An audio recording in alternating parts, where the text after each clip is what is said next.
میرا نام محمد رمضان چودھری ہے. میں سپریم کورٹ کا سینئر ایڈوکیٹ ہوں. میں پاکستان بار کونسل کا سابق وائس چیئرمین ہوں. میں پنجاب بار کونسل کا بھی سابق وائس چیئرمین رہ چکا ہوں. تو میں پاکستان بار کونسل کے لیول پہ، پنجاب بار کونسل کے لیول پہ میں جو فری لیگل ایڈ کمیٹی ہے اس کا چیئرمین رہا ہوں اور لوگوں کو مفت قانونی امداد فراہم کرتا رہا ہوں. امیر اہل سنت سے یہ سوال ہے کہ یہ جو مظلوم کی مدد کرنا اور اس کو مفت قانونی امداد فراہم کرنا، اس کی داد رسی کے لیے کوشش کرنا اور جو چارہ جوئی کرنا، اس کا شریعت میں، اس کا مذہب میں کیا مقام ہے اور اس کے کیا فوائد ہیں؟ ذرا مسلمان کے ساتھ وہ بھلائی کرنا تو یہ تو ایک اجر و ثواب ہی کا کام ہے. اس میں ایسا ہے کہ اب قانونی مدد کی اس کی، ٹھیک ہے نا، قانونی طور پر اس کا کیس مفت لڑا یا جو بھی کیا، اس میں اصول یہ رہے گا کہ جو بھی ملزم ہے، جس پر الزام لگا، اس کا جیسے اس کے ساتھ بھلائی کی گئی تو وہ ہو بے قصور، اور جس طرح اس کی امداد کی گئی وہ سارا انداز عین شریعت کے مطابق ہو، اور اصل جو ہے نیت رضا الہی ہو، نام و نمود نہ ہو، دکھاوا نہ ہو، نمائش نہ ہو کہ لوگ بولیں گے یار یہ بڑا بھلا آدمی ہے، مفت امداد کرتا ہے نا. نیت ہو کہ میرا رب مجھ سے راضی ہو. تو اگر یہ تینوں صورتیں ہوں گی نا تو ضرور اجر و ثواب ملے گا. اور مسلمان کی اس طرح داد رسی کرنا یا مظلوم کی حمایت کرنا یہ تو بہت درجے کا کام ہے. میں خالی اسی قانونی معاملات میں ہی نہیں، یعنی جس صورت میں بھی بندے کی حاجت روائی کی جائے، اس کی مدد کی جائے تو اس کا بہت ثواب ہے. یہ میرے پاس مکاشفت القلوب جو سیدنا حجت الاسلام امام محمد بن محمد بن محمد بن محمد غزالی علیہ رحمۃ اللہ الوالی کی طرف منسوب ہے، تو اس میں کچھ روایتیں میں آپ کو سناتا ہوں. تو سبھی کے لیے اس میں ترغیب ہے ہمارے لیے کہ ہم مسلمانوں کے کام آئیں. یہ بڑے درجے کا کام ہے. خیر الناس من ينفع الناس، کہ یہ بھی حدیث پاک ہے کہ لوگوں میں بہتر وہ ہے جو دوسروں کے کام آئے. فرمان مصطفیٰ صلی اللہ تعالی علیہ وآلہ وسلم جو کسی مسلمان بھائی کی حاجت روائی کے لیے کوشش کرتا ہے، چاہے اس کی حاجت یعنی ضرورت پوری ہو یا نہ ہو، اللہ تعالی کوشش کرنے والے کے اگلے پچھلے سب گناہوں کو بخش دیتا ہے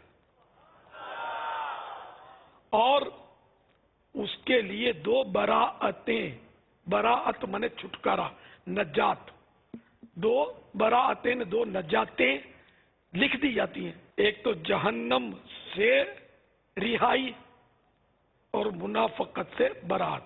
جہنم اور منافقت دونوں سے نجات لکھ دی جاتی ہے. کس کے لیے؟ جو اپنے کسی مسلمان بھائی کی ضرورت پوری کرنے کی کوشش کرتا ہے، کہ چاہے اس کی حاجت پوری ہو یا نہ ہو تو کوشش کرتا ہے، اور اتنا بڑا اس کا درجہ. تو اگر یہ مسلمانوں کی ہمدردی اور بھلائی کا معاشرہ اگر بن جائے نا تو میں کہتا ہوں کہ ہمارے سارے صدمے ختم ہو جائیں، ہمارے غم دور ہو جائیں، ہمارا ملک امن کا گہوارہ بن جائے، بلکہ امن ہر طرف امن ہو جائے دنیا میں. مگر یہاں تو معاملہ الٹ ہے.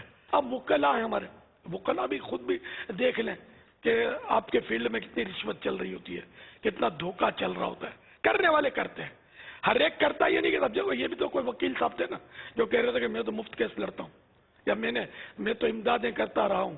یہ انہوں نے جو بھی سوال کیا یہ ظاہر ہے دوسروں کی ترغیب کے لیے ہم اس نے دن رکھے کیا ہوگا کہ یہ کام کیا کرو، پیٹ تمہارا بھر ہی جائے گا، روزی تم کو مل ہی جائے گی. کہ غریب کی مدد کیا کرو، دکھیاروں کی ہمدردی کر کے ان کی دعائیں لیا کرو. تو ثواب اسی صورت میں ملے گا کہ نیت ثواب کی ہو، اللہ کی رضا، اور کام جو ہو وہ 100% شریعت کے عین مطابق ہو. ثواب تب ملے گا. تو ہر ایک کو چاہیے، وکیل ہوں، ڈاکٹر بھی آپ کو پتا ہے کتنا لوٹ مار ہے، میڈیکل اسٹور والے کتنا لوٹ رہے ہوتے ہیں. ہر ایک جس کو دیکھو لوٹ مار پہ تلا ہوا ہے. کاش یہ مسلمانوں کی ضرورتیں پوری کرے، غریبوں کی ہمدردیاں کرے، مصیبت میں پھنسوں کو بیچاروں کو نکالے. آج یہ مصیبت زدہ ہے، کل آپ غم زدہ ہو جائیں گے. آج وہ دکھی ہے، کل آپ دکھیارے ہو جائیں گے۔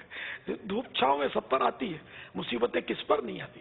آج کون سکھی ہے؟ کوئی اٹھ کر مجھے کہے تو صحیح کہ میں 100% سکھی ہوں، مجھے کوئی ٹینشن نہیں ہے، میں بالکل ٹینشن فری ہوں، کوئی مجھے دکھ ہے نہیں، آج تک میرے ناخن میں بھی کوئی مرض نہیں آیا۔ میں نہیں سمجھتا کوئی یہ اعلان کرے۔ آپ بیمار نہیں ہے تو امی بیمار ہوگی، ابو کھانس کر رات کو نہ سوتے ہوں گے نہ سونے دیتے ہوں گے، تو بڑی بہن بیچاری وہ بلڈ پریشر کی وجہ سے پڑی ہوگی بستر میں، ہے نا؟ ایک مثال دے رہا ہوں، خود اپنا بھی کام، مطلب انسان ایک سے ایک تکلیف آتی ہے، ایک سے ایک ٹینشن آتے ہیں، تو ہم مطلب دوسروں کی مصیبتوں میں بس ان کی مدد کرنے والے بن جائے نا، اللہ ہماری ضرور مدد فرمائے گا۔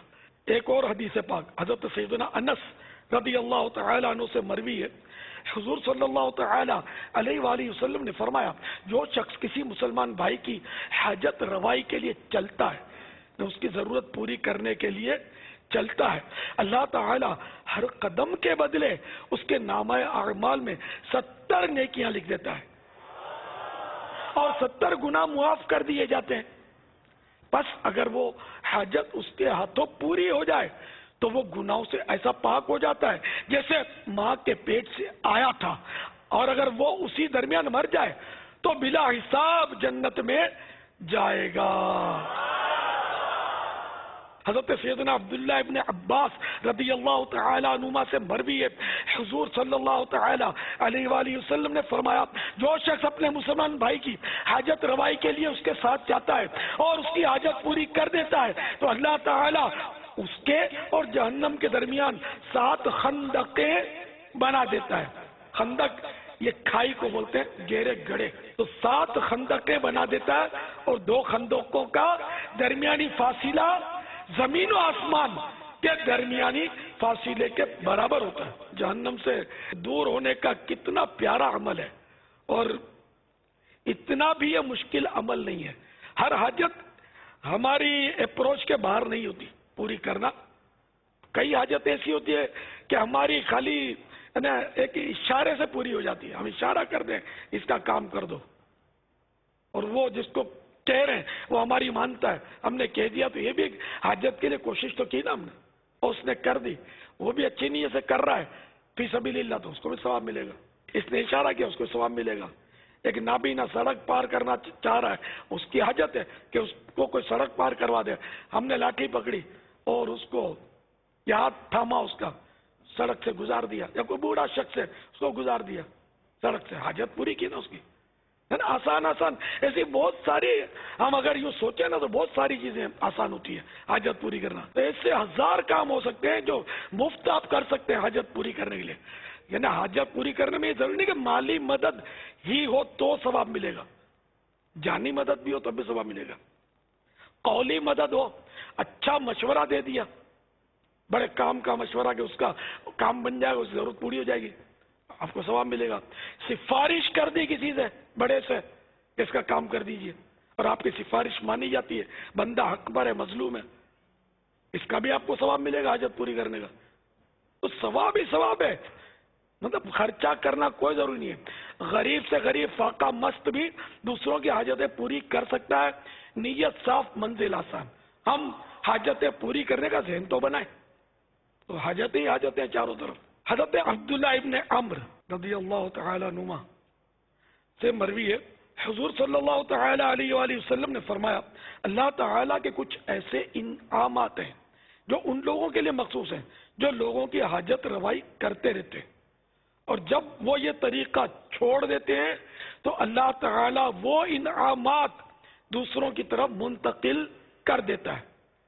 اب یہ بھی قابل غور ہے روایت، تو اللہ نے جو کچھ ہمیں دیا ہے تو دوسروں کا بھی اس میں یوں حصہ نکل رہا ہے، دیکھ لیجیے آپ۔